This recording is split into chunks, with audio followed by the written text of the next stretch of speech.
Buenas noches, profesor.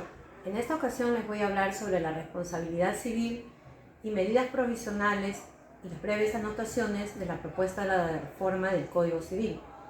El autor Héctor Campos García ha realizado un análisis en relación del actual Código Procesal Civil con respecto a las propuestas normativas a la responsabilidad por actuación civil, acerca de las resoluciones cautelares, de resoluciones y medidas cautelares. Con la resolución ministerial 299-2016 se modificó por el resolución ministerial con el número 0181-2017, que dio lugar a que el Ministerio de Justicia creara un grupo de trabajo para revisar y proponer mejoras respecto del Código Procesal Civil. La regulación para el proceso cautelar, el proyecto convenido regular desde una perspectiva técnica la tutela provisional, que no solo limita a la tutela cautelar, sino a la tutela anticipada. Los alcances de la tutela provisional son expuestos en el artículo 608 de esta normativa, la cual tiene finalidades contrarias. Por un lado, la garantía le da eficacia a la sentencia estimatoria de la pretensión cautelar, y por otro lado, la anticipación de los efectos de la tutela anticipada. La hipótesis normativas de responsabilidad civil por actuación de medidas provisionales en el proyecto.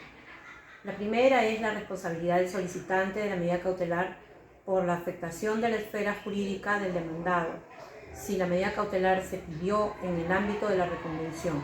La segunda es si se encuentra regulada en el artículo 640, la responsabilidad civil del solicitante de la medida cautelar por la afectación de la esfera jurídica, un tercero ajeno al proceso. La tercera es la responsabilidad civil del órgano jurisdiccional, el juez, secretario o especialista, por la actuación de las medidas cautelares.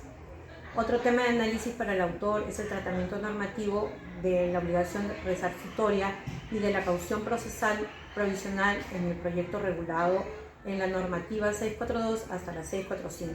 Se refiere a la obligación de indemnización por daños y perjuicios, en específico a la cuantificación, que sería conveniente agregar lo siguiente: que cuando por la naturaleza del daño, sea material o moral, no se puede establecer de manera precisa el monto indemnizatorio.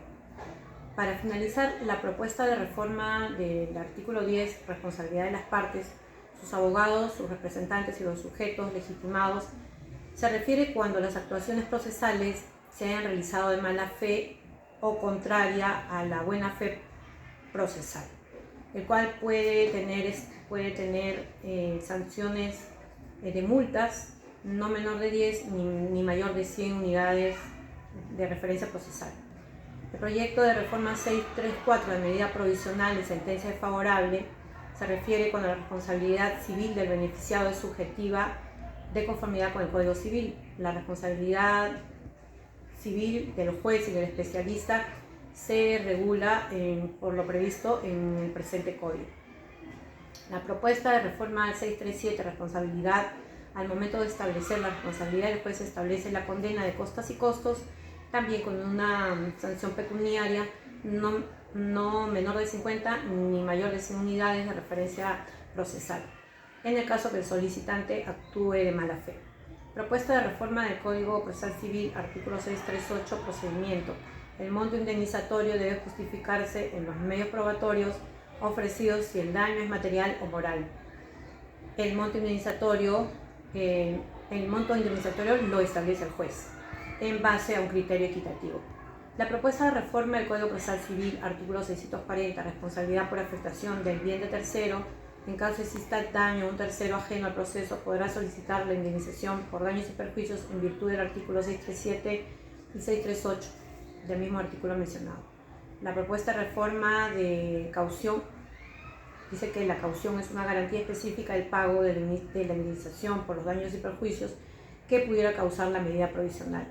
Cabe precisar que esta caución debe ser ofrecida al solicitar la medida provisional. En cuanto a su naturaleza y su monto, es el juez quien lo establece, de acuerdo al artículo 645 del mismo código mencionado. La propuesta de reforma, artículo 644, la ejecución de la caución, es cuando se admite la caución sometida a plazo. Esta queda sin efecto, al igual que la medida provisional, si el solicitante no la prorroga u ofrece otra medida de la misma eficacia sin necesidad de requerimiento y dentro del tercer día del plazo vencido. Eso es todo, profesor. Muchas gracias.